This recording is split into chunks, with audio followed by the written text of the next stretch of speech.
આપણી ગાડી આખી ટાર્ઝન જેવી થઈ ગયેલી છે હમણાં. સૌરવ જોશી પ્લોટમાં ઓફ રોડિંગ કરે, અમે તો ગાડી પર સિટીની અંદર ઓફ રોડિંગ કરીએ. Good morning. આજના નવા બ્લોગમાં આપનું હાર્દિક સ્વાગત છે. તો આજે છે આપણો સોમવાર એટલે હોલિડે, રજા. બિંદાસ શાંતિથી આપણે 12 વાગ્યા જો ઉઠ્યા, કારણ કે 3 દિવસથી કન્ટિન્યુ ઊંઘ મળતી નહીં હતી. 2 કલાક 3 કલાકની ઊંઘ મળતી હતી, તો હુવા મળતું નહીં હતું. પછી મસ્ત મજાનું સૂઈને 12 વાગે આપણે ઉઠ્યા છે. હવે ઉઠ્યા તેવું ડાયરેક્ટ જમવાનું થઈ ગયું, કારણ કે ટાઈમ થઈ ગયો અમારો જમવાનો. કણબી પટેલનો જમવાનો ટાઈમ કેટલા વાગ્યાનો? 10-11 વાગ્યાનો. પણ આજે આપણે 12 વાગે જઈએ, કારણ કે એક દિવસ જ આપણે મોડા લગે હુવા મળે. મમ્મી કહે કે હુવા જઈએ.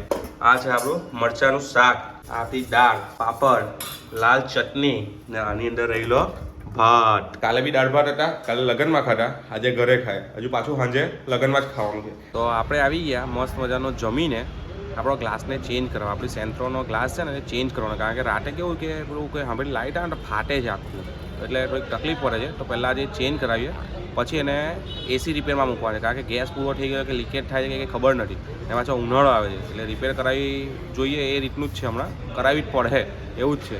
હવે જોઈએ હવે જે ગ્લાસ ચેન્જ કરતાં કેટલી વાર લાગે. અડધો કલાક પોણો કલાકનું કીધું છે.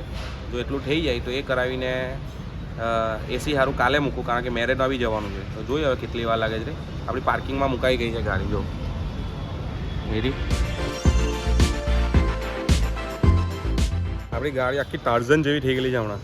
એનો ગ્લાસ નીકળી ગયેલો છે, કાચ ખાઈ ગયેલો છે, કારણ કે 20 વર્ષ થયા એટલે હવે જૂની તો થાય ને. જો આ કાચ ખાઈ ગયેલો ભાગ, પણ નવો ગ્લાસ લાગે પછી જોઈએ. હમણાં લગીને તો હજુ કોથળી બી નીકળેલી નહીં હતી આપણે પપ્પાના રાજમાં. આપણા રાજમાં તો બધું નીકળવા લાગ્યું ધીરે ધીરે. પપ્પાના રાજમાં હજુ કોથળી લાગેલી હતી.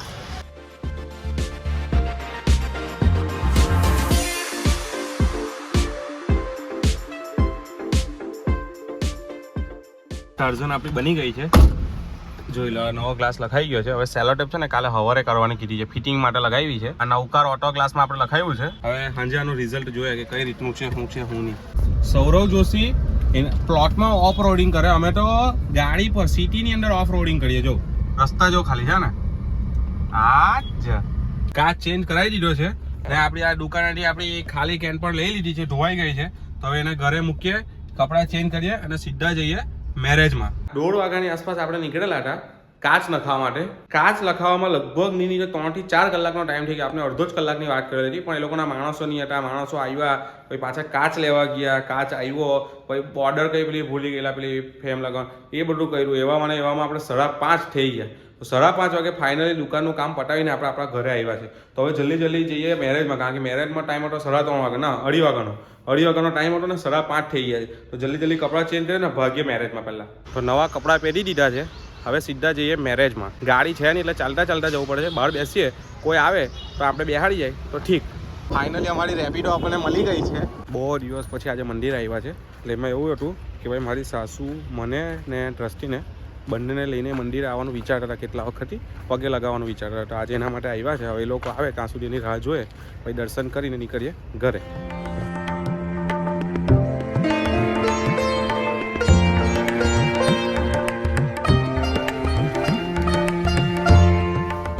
અમારા વાવાઝોડા બેન અમારા માટે બહાર બાકડે બેહવા આવી ગયા છે, કારણ કે હમણાં બેન લોકો હાથે જવાનું છે. બેન લોકો આવે એટલે એની રાહ જોઈએ, પછી આંટો મારવાની કરીએ. શું જોઈએ છે?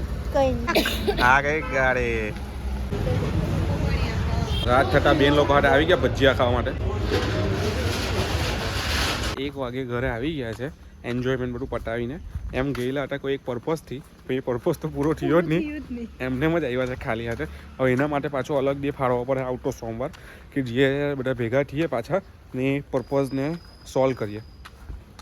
વખતે એવું જ થાય, જે કામ મારું ભેગા થયા ને એ તો થાય જ નહીં, બીજું બધું જ થાય. તો શું કરીએ હવે, બધા મામા માહીના ભેગા થયેલા બહુ દિવસ પછી, એટલે પછી બધી વાત નહીં કરે એમ.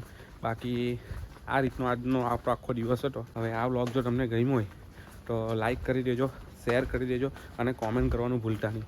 તો મળીએ નેક્સ્ટ વ્લોગમાં. ત્યાં સુધી બાય.